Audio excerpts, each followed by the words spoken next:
पाकिस्तान में एक बड़ी एक्टिविटी हो रही है और एक्टिविटी की है पाकिस्तान की इंटेलिजेंस एजेंसी आईएसआई ने। आईएसआई का एक दफ्तर है इस्लामाबाद में, हम सब जानते हैं, आपारा में, और उस दफ्तर में कुछ सहाफ़ियों को बुलाया गया। ये जिन सहाफ़ियों को बुलाया गया इनकी तादाद कोई थोड़ी नहीं है।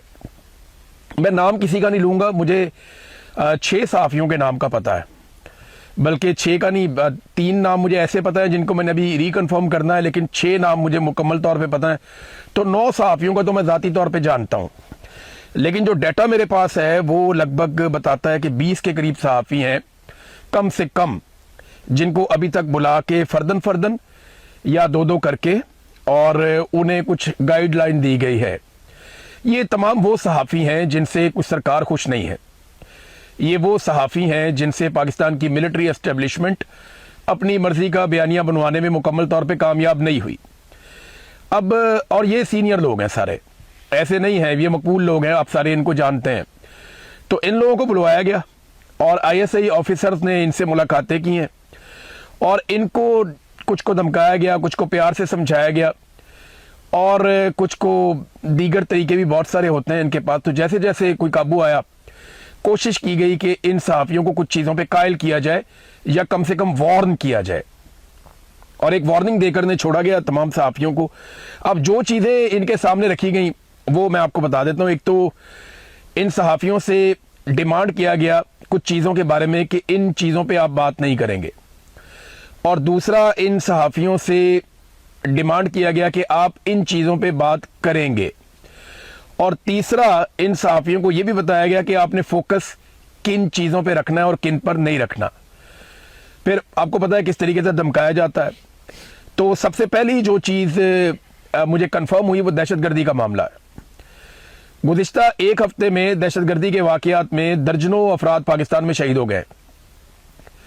लगातार दहशतगर्दी के वाक़यात बढ़ते जा रहे हैं और सबसे आसान तरीका यह है कि अफगानिस्तान पे डाल दो, इंडिया पे डाल दो और अपने आप को बेगुनाह कर लो। लेकिन जब भी दहशतगर्दी का एक वाक़या होता है तो वो इंटेलिजेंस का एक बहुत बड़ा फेलियर होता है, और इंटेलिजेंस एजेंसियां अपना फेलियर छुपाने के लिए अब सहाफ़ियों के ऊपर दबाव डाल रही हैं कि आपने बिल्कुल दहशतगर्दी के मामलात को खुद से नहीं उठाना, बल्कि आपने जो हम बात करेंगे वो बात आपने करनी है।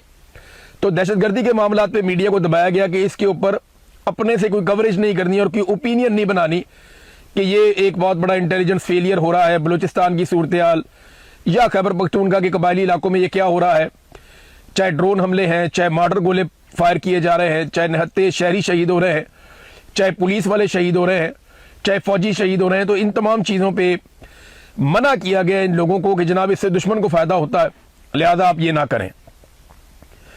दूसरा मना किया गया कि इकॉनमी के हवाले से अब आप लोगों ने बातचीत नहीं करनी, यानी तकाबली जायजा आप नहीं लेंगे इमरान खान के दौर का मौजूदा दौरे हुकूमत से। असल में प्रॉब्लम यह नहीं है कि इकॉनमी बहुत बुरी तरह बर्बाद हो गई। प्रॉब्लम यहां पे आती है जब मवाजना किया जाता है कि पाकिस्तान की मिलिट्री एस्टेब्लिशमेंट ने इमरान खान के खिलाफ एक महाज बना के उसकी हुकूमत को गिराया, और गिराते वक्त उनके दिमाग में सिर्फ एक बात थी कि जनाब इस हुकूमत को गिरा दिया जाए वरना पाकिस्तान की इकॉनमी बर्बाद हो जाएगी, और वो ये दावा भी कर रहे थे। तो उसके बाद से लेकर अब तक जब भी मवाजना किया जाता है तो इमरान खान के दौर की इकॉनमी बेहतर थी, आज की अच्छी नहीं है। तो इस पे बहुत गुस्सा आता है।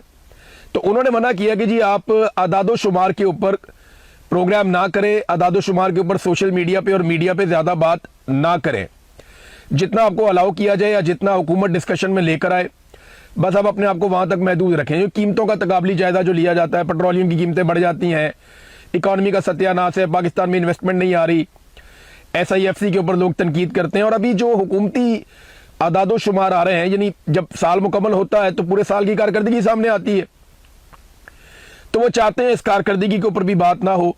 इस पे भी कैटेगोरिकली मीडिया को मना किया गया। फिर एक और चीज से मना किया गया कि UAE के खिलाफ आपने किसी किस्म की कोई बात नहीं करनी।